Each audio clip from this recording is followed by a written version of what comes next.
Hey everybody, it's Ryan Metzler here again, and today we're going to take a look at a tiny little deck builder from Tasty Minstrel Games. We're going to take a look at Flip City. Now this one is a 1 to 4 player, I've not played the 1 player, but a 1 to 4 player deck builder in which all of the cards are double-sided, and so actually keeping your deck in the right orientation is very important. From time to time you'll have the ability to flip the cards over in your deck and they become an entirely new card with new abilities. So real quick, why don't we take a look at what you get inside of this small little box. We'll see how the game plays, and we'll come back at the end and get my opinions on Flip City. So here you can see the setup for Flip City, and I'm only showing one player's deck because all of the decks are the same at the start of the game. So each player is going to start the game with a deck of cards, and in this deck of cards there will be a few different types of cards. You will have residential areas. A residential area is a card that is not really great for your deck, but you'll see that down here it produces a money, and this is where money production will be, or any production, but it also produces an unhappy face, a frowny face, whatever you want to call it. So on this card, every time you play it, you're going to get a frowny face and a dollar. And at the bottom it has an effect, and that effect says that if this is the top card of your deck, and you can clearly see what's the top card of your deck because they'll be face up like this, you must play it. So anytime that one of these is on top of your deck, you're going to be forced to play it. This can be bad because if you ever have 3 frowny faces on the board, your turn ends immediately, unless you have a card that changes that for you. So every player will start the game with 4 of those in their deck. You're also going to have a Central Park. You'll see that Central Park does not produce money. Instead, it produces victory points. And if you ever produce 8 victory points on your turn, you will win. Of course, unless your end game is triggered or your end of turn is triggered by 3 frowny faces, at which point you will not win. It also says that you may buy an additional time during your building phase. So you're going to have a phase where you're playing cards, and then you're going to have a phase where you're buying cards, just like in many deck builders. In this one, you can usually only buy 1 card, but this will let you buy 2. We'll talk more about this thing in the bottom right-hand corner in a little bit. Of course, the price to buy cards is in the top right-hand corner, and you'll see that out here. You're also going to have a convenience store. Convenience stores will produce 1 money for you, and then they say if you play this and there are more, if you play 18 or more cards in a turn, you win. So if you have a convenience store and you've played 18 cards to the board this turn, you will win the game, and that is the second way to win. Either play 18 cards in turn with a convenience store, or play 8 victory points without having your turn ended. You will have an apartment in your deck. An apartment also produces a frowny face and $1, as actually correspondingly it's the opposite side of a residential area. So these 2 cards are one and the same, just flip sides of the same card. However, this one does not force you to play it when it's on top of your deck. And you can flip it over during the game in order to give it to your opponent, making it a residential area in their deck. So it's pretty decent if you can get rid of it. You'll have a factory, and a factory produces 2 money. However, when you play a factory, you must discard the bottom card of your deck if there are any cards left in your deck. And then you will have a hospital. A hospital also produces a frowny face and a $1, but it says that when this card is played, it's worth an additional $1 for every frowny face you already have on the board. So if you've got a second one out, it's going to be worth $3 instead of just 2.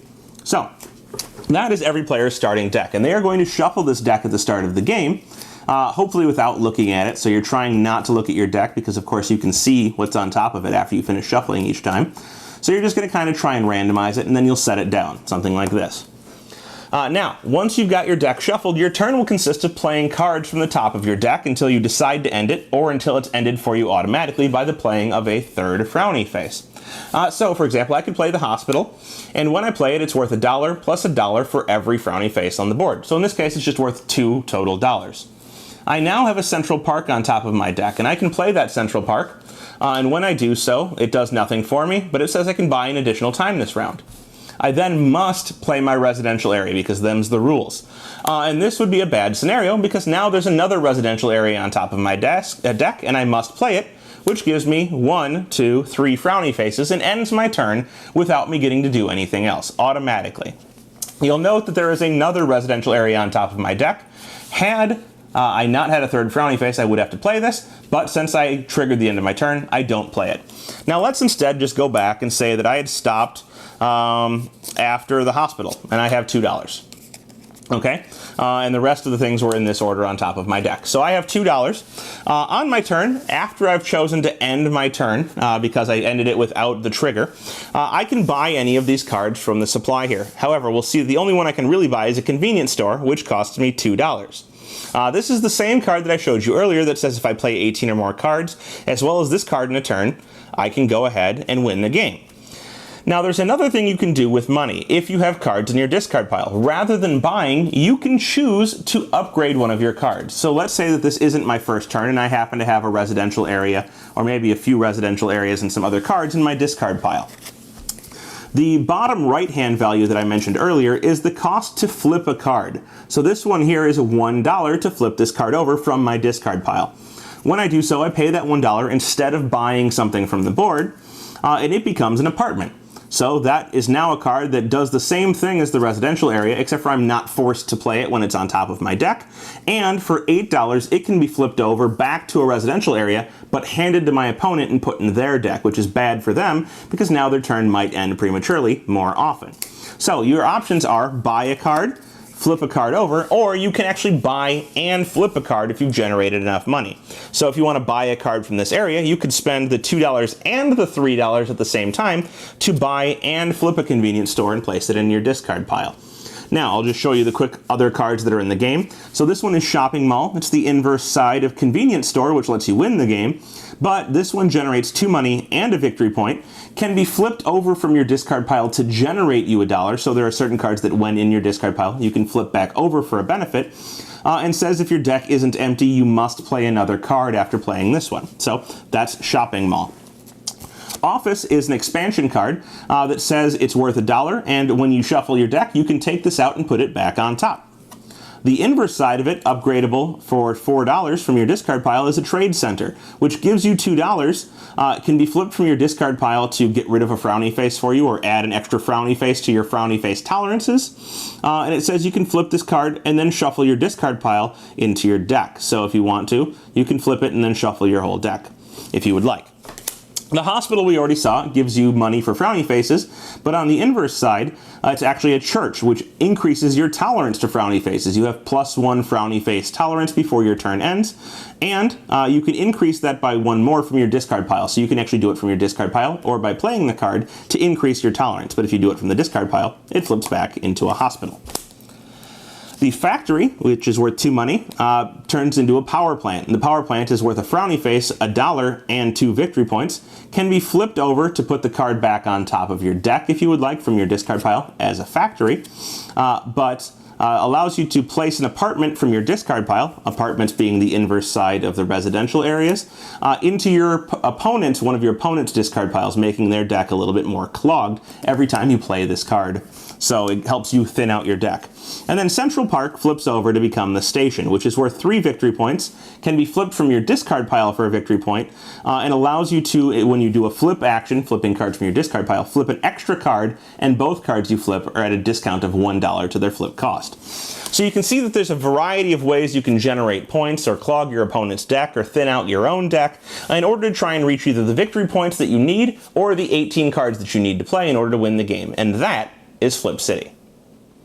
And there you have it. That is Flip City from Tasty Minstrel Games. I wasn't really sure what to expect out of this. I got it and I knew it was a deck builder. I didn't realize the size of the box, and so I saw it and I was like, deck builder with only, you know, however many cards are in here. Not many cards, really.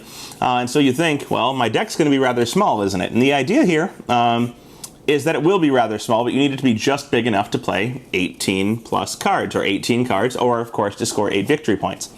The game is basically a very small deck builder, as we've said multiple times already, but the aspect of flipping cards over that are already in your deck, or flipping cards and giving them to your opponent, or flipping cards in order to get a minor benefit from them in your discard pile, is relatively unique, and I think it adds quite a strategic level to the game, because you always have to remember, is it better to buy a new card, or is it better to take something that's already in my deck and upgrade it or de-upgrade it and give it back to my opponent so that it hurts their deck? So there's a lot to consider. The randomness of the frowning faces, I think actually is kind of nice, and occasionally I've actually used it to intentionally end a turn with frowny faces just to get rid of the apartments that are in my deck, or in the residential areas, I should say. If I know, or I can see that I've got 2 and I have a chance of getting a third one and just clearing that out, and then the rest of my hands will be good. Sometimes I don't need 2 to 3 money to buy something, right? So I just end the turn intentionally. So there's sort of good strategy to include in here. Of course, it has a little mini expansion of the offices that are included. You can play with or without them, but overall, a good game. I wouldn't call it great, but I think for the footprint and the concept, a very accessible and interesting game that a lot of people will like to try. So that's Flip City from Tasty Minstrel Games. Thanks so much for watching the Dice Tower videos. Find more great videos and reviews, as well as our top-rated audio podcast at Dicetower.com. You can also find other great shows at Dicetowernetwork.com. I'm Eric Summerer, and you've been watching The Dice Tower. The Dice Tower is sponsored by Cool Stuff Inc., where you can find great games for great prices. Cool stuff in stock. Check them out at CoolStuffInc.com.